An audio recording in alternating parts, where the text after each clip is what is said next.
Od jakiegoś czasu zadaję sobie pytanie, ile sportu jest w aucie, które zdaniem konstruktorów, producentów jest sportowe.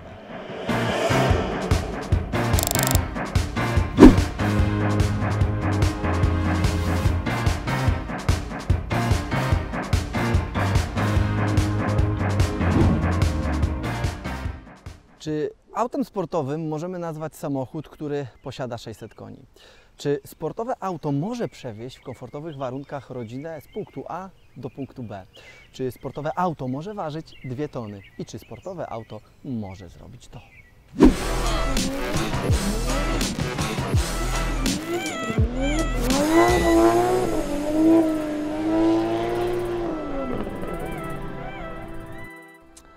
Gdyby sam Pan Bóg mógł wybierać samochody, to ten na pewno stałby w jego niebiańskim garażu.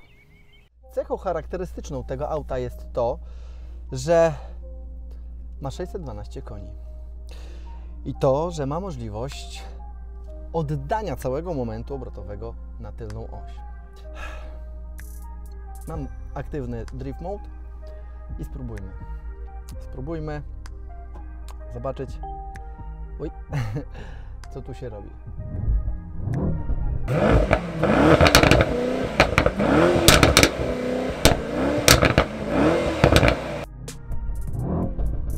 Ale ten dźwięk tego, kurczę, jest wow!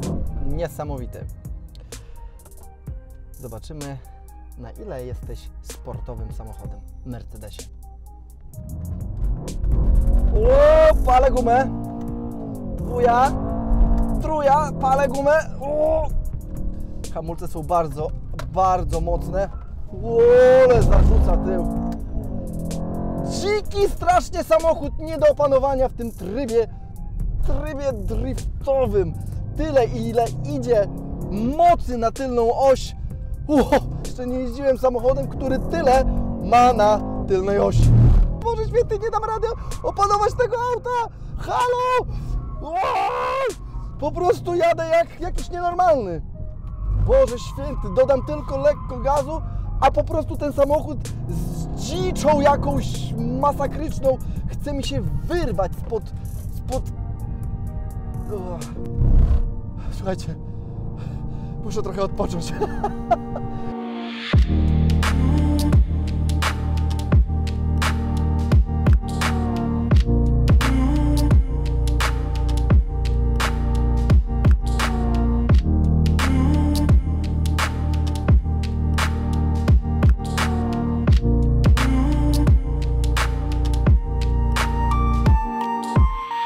Spójrzcie na ten przód, który nabrał muskulatury, jak na MG przystało.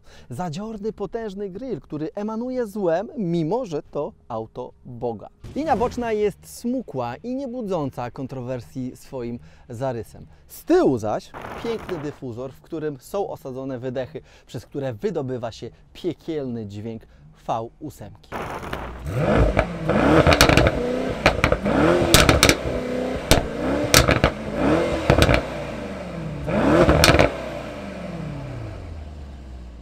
W środku mamy do czynienia z normalną limuzyną. Samochód w środku tak naprawdę wygląda tak jak zwykły sedan rodzinny. Jedyne, to co przypomina tutaj sportowy charakter, to kierownica, która po bokach ma obszytą alkantarą boczki, które w sumie po dłuższym użytkowaniu już się tak wygniotły, że przypominają zwykłą ugniecioną skórę. Na dużą uwagę zasługują też fotele, które sprawdzają się na co dzień, jak i w trasie. Ale jeżeli znajdujemy się na torze i z chwilą pokonywania zakrętów boczki domykają Cię, trzymając Twoje ciało i trochę imitując fotel kubełkowy.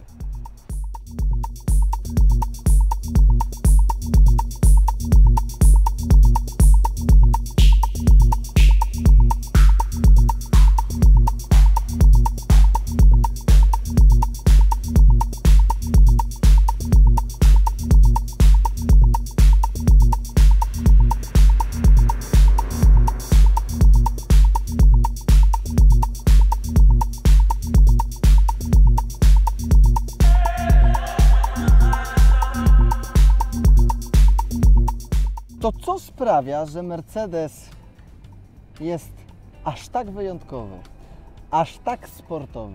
Czy to zasługa adaptacyjnego zawieszenia? Czy to może zasługa tych właśnie ceramicznych hamulców? Czy może silnika, który generuje moc aż 612 koni i 800 momentu obrotowego? Czy to może ten komfort sprawia, że on jest tak sportowy?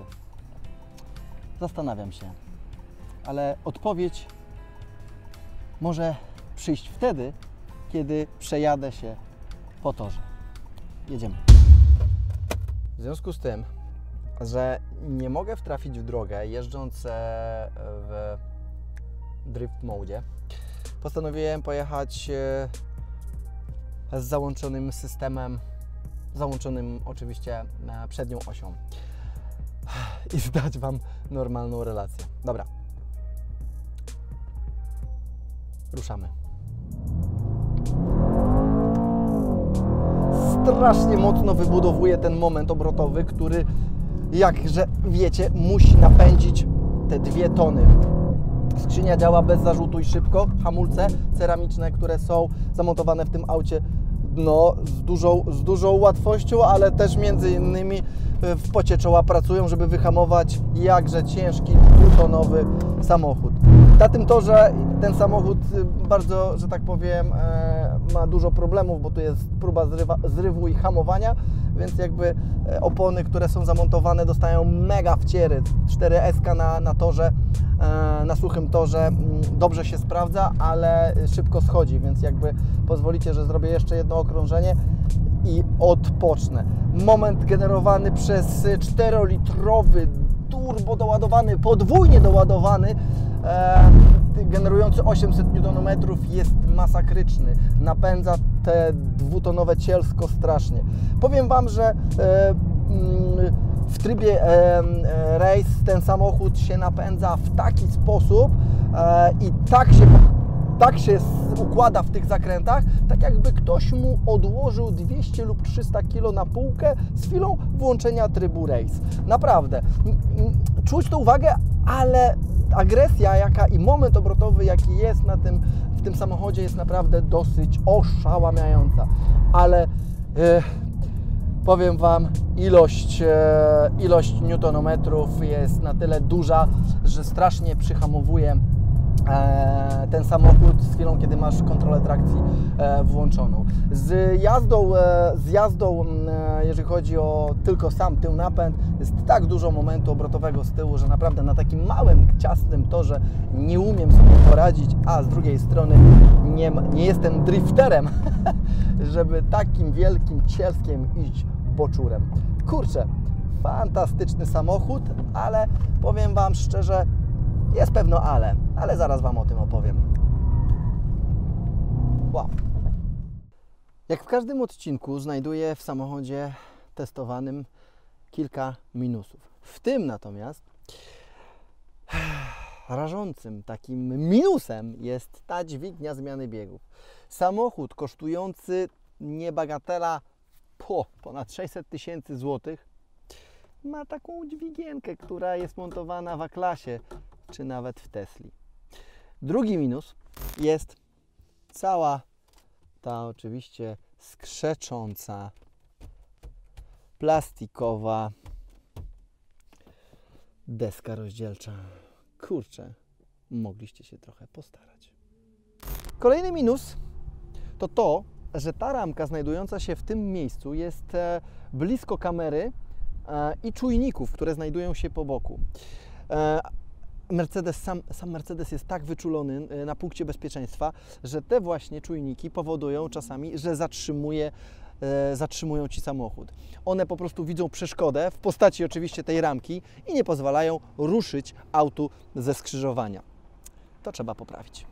No i ostatni minus, który jest dosyć bardzo bolesny, to, że ten samochód waży około 2 ton.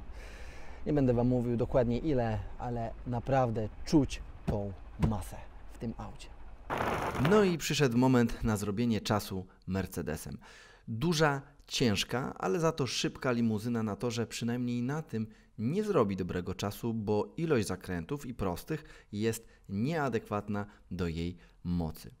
No ale żeby nie skazywać z góry Merca na krytykę, powiem Wam, że czas jaki wykręcił na Nürburgring to 7:25. Dla porównania nowe Renault Megane w tym roku przekroczyło linię mety notując czas 7:40. No ale nie zapominajmy dodać, że jego główny rywal, czyli BMW M5 Competition na Nürburgringu wykręciło czas 7:35. Dobra. Słuchajcie, głupio by było nie skorzystać z uprzejmości właściciela tego auta i nie sprawdzić, jaki wykręcimy czas właśnie Mercedesem. Ale zrobimy ten czas z wyłączoną kontrolą trakcji, ale oczywiście z napędem na obie osie. O, ale dostał momentu obrotowego. Świetnie. Jezus! Zbliżam się do szykany. Ten samochód z napędem na 4 koła. Napęd jest zdecydowanie lepszym rozwiązaniem na tor. Nie uślizguje się tylna oś, chociaż trochę stara mi się ten samochód wyrwać spod kontroli. Wow! Mega masakrycznie szybko. To jest naprawdę piekielnie szybkie auto. Tak jak już mówiłem, gdzieś ucieka te 200 kg w momencie, kiedy ustawimy tryb race. Wow! Boczur jest, mimo to. I oczywiście za chwilę sprawdzimy, jaki mamy wynik.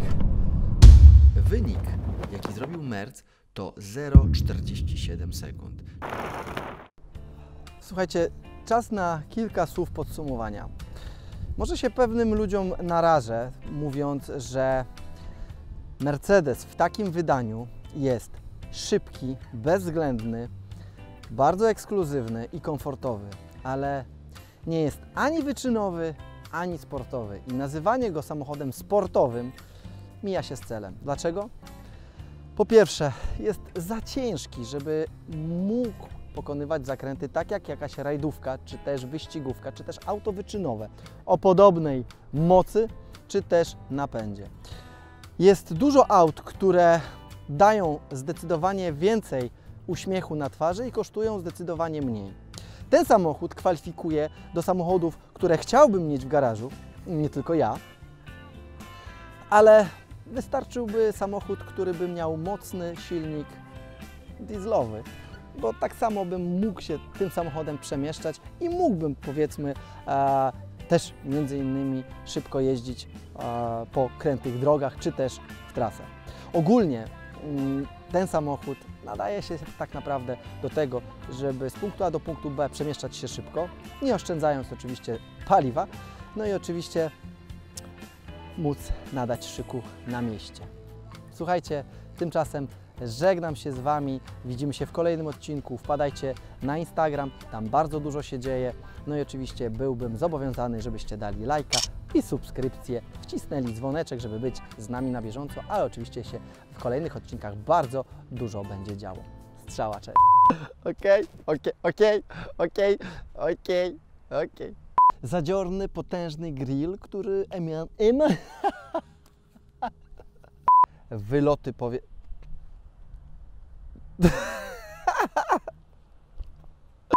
Jakiś potwór mnie zaatakował. Przypomnę coś. Tylko nie wiem co.